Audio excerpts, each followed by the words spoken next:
Welcome to our Daily Solutions channel for Santaman. तो दिनै जोङो ससियेल साइन्स क्लास 10 नि नैथि जारिमिननि सेकेन्ड चैप्टारनि MCQ जों डिसकासन खालामनो नागिरदों। तो ओंखायनो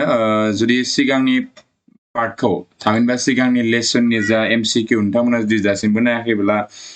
डिसक्रिप्शन बक्सआव बिनि लिंक होनाय दङ भिडिअनि तो बेवहाय थांनाबो नोंथांमोना नायनो हागोन आरो लोगोसे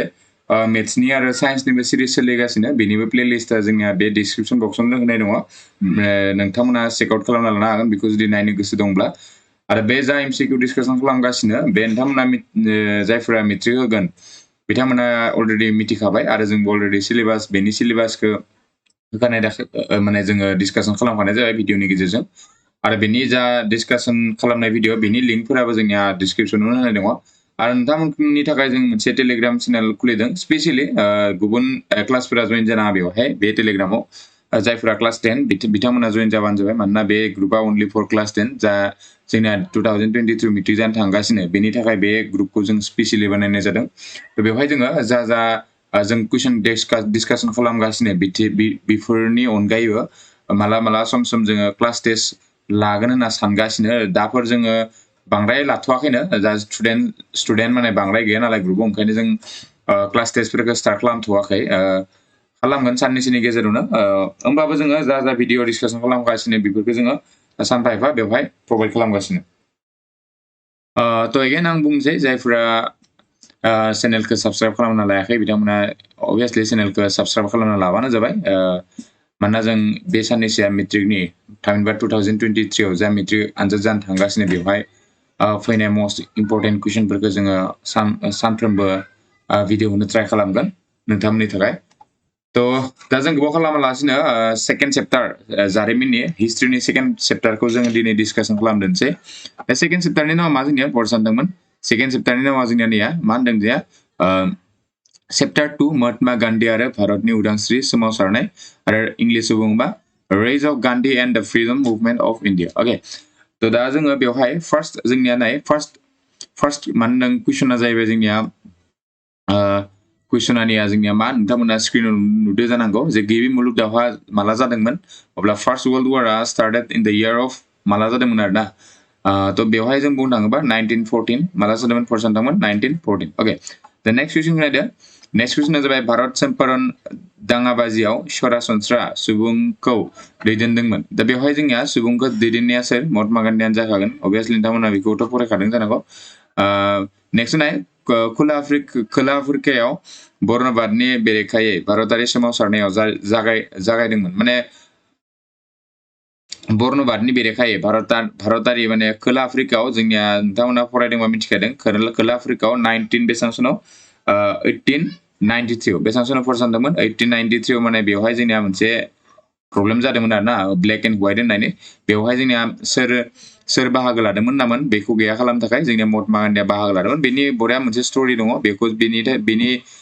मालाबा जों सम मोनबा डिसकासन खालामगोन बेफोर भिडिअखौ दा महात्मा गान्धीया बेसेबां बे चम्पारननि दाङाबाजि माने मा होनदों सरि खोला आफ्रिकानि मा होनदों जोंनिया बे बर्नबादनि माने बे ब्लेक एन्ड व्हाइट आरोना गुफुर आरो गोसोमनि मा जोंनिया प्रब्लेम जागासिनोमोन बेवहाय बेखौ जोङो महात्मा गान्धीया मा खालामदोंमोन गैया खालामदोंमोन आरोना तारमाने 4 नाम्बार कुइसना दङ Russian revolution took place in the year of Russian रिभलिउसना जोंनिया माला जादों होनना 1917 जादों ना बेवहाय जोंनिया जिहेतु महात्मा गान्धीनि सोमोन्दै दा नैयाव जोंनिया महात्मा गान्धी जुदि गैयाबाबो जोङो एसे एनै आंनियाव मोननैसो बुस्थु टपिक नोंथांमोना डिसकासन खालामनो नागिरदों बेवहाय नायदो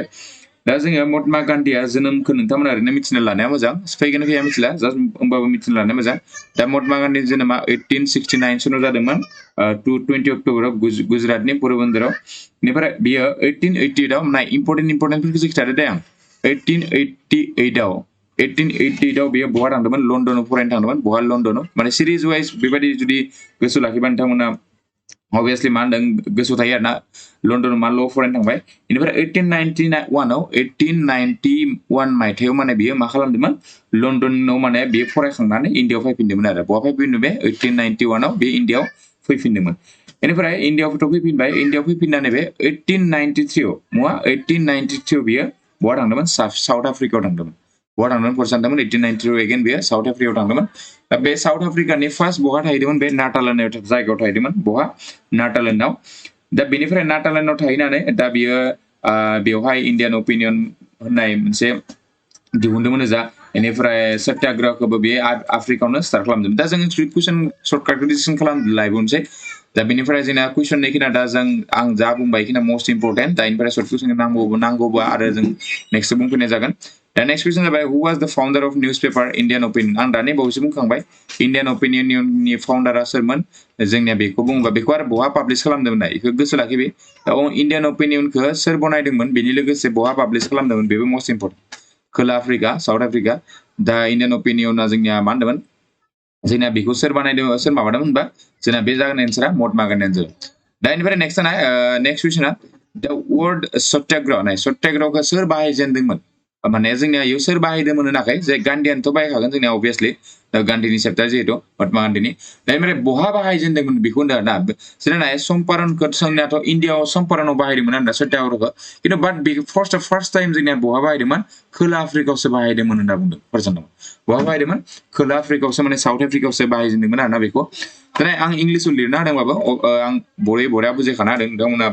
बेखौ बुजिखादों जानांगौ नैखौबो आं अलरेडि दानि बावैसो बुंखांबाय when did Gandhi return to India माने गान्धीया इन्डियाआव माला फैदोंमोन माला फैदोंमोन जा गान्धीया 1915 आव फैदोंमोन आरोना फैबाय दा where did Gandhi started his first satyagraha नाय दा गान्धीया जिहेतु जोंना 1950 आव जोंनिया माबानि साउथ आफ्रिकानिफ्राय फैबाय फैखांनानै बहा बेयो सत्याग्रहखौ स्टार्ट खालामदोंमोन होनना बुंबा जोंनिया जागोन चम्पारण आन्सारा जागोन कुइसन नाम्बार 3 जागोन राइट आन्सार दा नेक्स्टआ जोंनिया रावलाट एक्ट दा रावलाट एक्टआ जोंनिया माला जादोंमोन होनना बुङो रावलाट आइन एक्ट माने इंलिश होनना बुङो रावलाट एक्ट होनना बुङो आरो इंलिश होनना बुंबा बेखौ मा होनना बुङो जोङो रावलाट आइन दा बे मा मायथाइयाव जादोंमोन होनना बुंदों आरोना दा बे मोस्ट इम्पर्टेन्ट बेबो 1919 मायथाइयाव जादोंमोन आरोना दा बेनि उनाव नेक्स्ट अपसन फैलायबाय नेक्स्ट कुइसना फैलायबाय जालियानवाला बाग Mrs took place in the year of Jallianwala बाग दैट मिन्स नाय बोरै बुङोबा जालियानवाला बागनि बुथारग्लुंनाया माला जादोंमोन जोंनिया बेखौ नोंथांमोना फरायदोंना बुकआवनो दंखायो दा मिथिनांगौ जानांगौ 13 एप्रिलनि 1999 जादोंमोन 1999 मायथाइयाव जादोंमोन आरो बेवहाय ब्रिटिशनि जा जोंनिया गुलि गावदोंमोन बे जोंनिया सोरमोन जन डायार मा होनना बुङो बेखौ जोंनिया जेनेरेल डायार अके बे गुलि गावदोंमोन आरोना भारतारिफोरनि सायाव गुलि गावदोंमोन आरो बे गुलि गावनायाव बे कुइसनफोरनियाव जोंनिया डिसकासन खालामगोन बेखौ जों खिन्थाथ'ला आङो दा जोंनिया गुलि गावनायाव जोंनिया सुबुङा थैदोंमोन दा साबेसे सुबुं थैदोंमोन आरो साबेसे सुबुं थैयाखै जोखोम जादोंमोन बेखौ नोंथांमोना कमेन्टनि थ्रुजों खिन्थाहरनो दाबाव नाय कमेन्टखौ नोंथांमोना खिन्थाहरबा जोंबो नोंथांमोना बुजिना बुजियाखै जों मोजां नाङो थ' ओंखायनो अभियासलि जुदि नोंथांमोना जुदि मोजाङै नायदोंबा आरो लोगोसे बिजाबखौ दिहुनना लाखाबानो जाबाय आरो माने बुकखौ नोंथांमोना नट्स खालामनाय हिसाबै साइन होना लालांबाय थाबानो जाबाय ओमफ्राय जोंनिया 11 नाम्बारखौ आं दानि बावैसो बुंनो नागिरदोंमोन बाट कुइसन होखानायखाय बुंनाय जादिया दा वेन हु renounced his knighthood in protest against Jallianwala Bagh measures. दाना Jallianwala Baghखौ जे जोंनिया इमान मानसि गावथारनायनि थाखाय जोंनिया बे दुखु मोनदों ना मा मोनदों होननाय जासिगोन आरोना दा रागा जोंनाय बायदिबो जाबाय दा बेनिफ्राय दा ब्रिटिशआ रबीन्द्रनाथ टेगरनो मोनसे टाइटेल होदोंमोन माने नाइटहुड टाइटेल दा बे टाइटेलखौ माने बियो बेनि थाखाय जालियानवाला बागनि बे जाथाय जादोंमोन दा बहुत जोबोर मानसि थैनायनि जाथायनि उनाव बियो बे नाइटहुड टाइटेलखौ माने एंगारनाय जादोंमोन ब्रिटिशफोरनो गथायनाय जादोंमोन आरोना दा नेक्स्ट 12 नाम्बार फैबाय in the wake of which incident Gandhi suspended द नन कॉपरेशन मुभमेंट दा नन कॉपरेशन मुभमेंट माने नोंथांमोना जुदि फरायदोंबा नोंथांमोना मिथिगौ जानांगौ माने हेफाजाब होयै सोमावसारनायखौ मानि थाखाय स्टप खालामदोंमोन गान्धीया दा बेखौ होनना बुंदों थ' दा नोंथांमोना फरायदोंबा नुनांगोन बे जाबाय जोंनिया मा सौरि सौरानि जा इन्सिडेन्ट जाथाय जादोंमोन बेवहाय बेनि थाखायनो बे मा खालामदोंमोन बेखौ माने बे माबाखौ मा होनदों माने मुभमेन्टखौ स्टप खालामदोंमोन आरोना थ' बे जा मा सनाव स्टप खालामदोंमोन बेफोरखौ नोंथांमोना मोजाङै नायना लाबानो जाबाय मा सनाव स्टप खालामदों बेखौ दा स्टप खालामनाय जुदि जोङो डेटखौ नायोबा 1922 स्टप खालामदोंमोन मा सनाव फरायसनदोंमोन 1922 नि माने 12 फेब्रुवारि स्टप खालामदोंमोन मा सनाव माने मा मायथाइयाव 1922 नि 12 फेब्रुवारि अके बेनिफ्राय बे स्टप खालामखांनायनि उनाव माने महात्मा गान्धीखौ 19 1922 निनो 10 मार्चआव माने बेखौ माने जेल दोनदोंमोन आरोना बहाल बेखौ स्टप खालामखांनायनि उनाव 1922 निनो माने 12 फेब्रुवारियाव स्टप खालामबाय 10 मार्च बेखौ हमबाय आरो हमनानै बेखौ 6 इयार्ससिम मा खालामदोंमोन बेखौ जेलाव दोननाय जादोंमोन मा इयारसिम जेलाव दोननाय जादोंमोन फर सानदोंमोन 6 इयार्ससिम दा बेफोरखौ MCQ होनाय जायाखै दा नोंथांमोना बुकखौ फरायबा नोंथांमोना अबभियासलि बेखौ नुनो मोनगोन अब्लाबो आं एसे बुंना होलांखादों नोंथांमोना दा when did the Simon Commission arrived in India Simon Commissionआ इन्डियाआव मा मायथाइयाव फैदोंमोन दा बेयो जोंनिया सिम्पल 1928 ओके दा when was the first Independence Day celebration celebrated in which before night जोंनियाथ' ओरैनो Independence celebrationखौ 1947 निफ्राय खालामदों बिनि आगोलाव जोंनिया जेब्ला जोंनिया माबा जाया Independence जायाखैमोन बेनि सिगाङाव जोंनिया माखो फार्स्ट इन्डिपेन्डेन्स हिसाबै हमना माने सेलिब्रेसन खालामनाय हमना लायो जोङो नैखौ बेनि एन्सारा जागोन मा 26 January 1930 ओके ओमफ्राय during which of the following protest was Lala Lajpat Rai injured which caused his death माने जोंनिया मानि प्रोटेस्टनि एगेन्स्टआव लाला लाजपत रायआ इन्जुर जानानै थैदोंमोन माने बे प्रोटेस्टनि एगेन्स्ट लाला लाजपत राय मोना बेनि एगेन्स्टआव प्रोटेस्ट खालामनो थांनायाव माने ब्रिटिशफोरा बुदोंमोन आरोना बुनायाव माने मायबा खारनाव बिनि मोजां खर'फोराव नांनानै बे आघात जाना माने उनाव जोखोम जानानै माने बे थैलांदोंमोन आरो बे जाथाया मामोन बे मानि थाखाय प्रोटेस्ट खालामदोंमोन होनना बुंबा protest against Simon commission right okay but next time when was Dandi March started दा जोंनिया Dandi Marchआ माला स्टार्ट जादोंमोन होनना बुंदों दा बेखौ नोंथांमोना बिराद इजि कुइसन दा Dandi Marchआ माला स्टार्ट जादोंमोन होननायाबो जोंनिया जोबोर इजि कुइसन नोंथांमोना बेखौ मा होनदों हायोब्ला खिन्थाना हरबानो जाबाय थ' आं बुंनाय Dandi Marchआ जोंनिया माला स्टार्ट जादोंमोन होनना बुंबा मा होनदों बियो 12 मार्चनि 1930 दा बेवहाय बेनि मोननैसो जोङो टपिक मिथिना लानाया मोजां Dandi Marchनि सोमोन्दै थ' बेखौ आङो जा Dandi Marchनि सोमोन्दै जा नांगौ बेखौ एसे बुंना होनोसै नायदो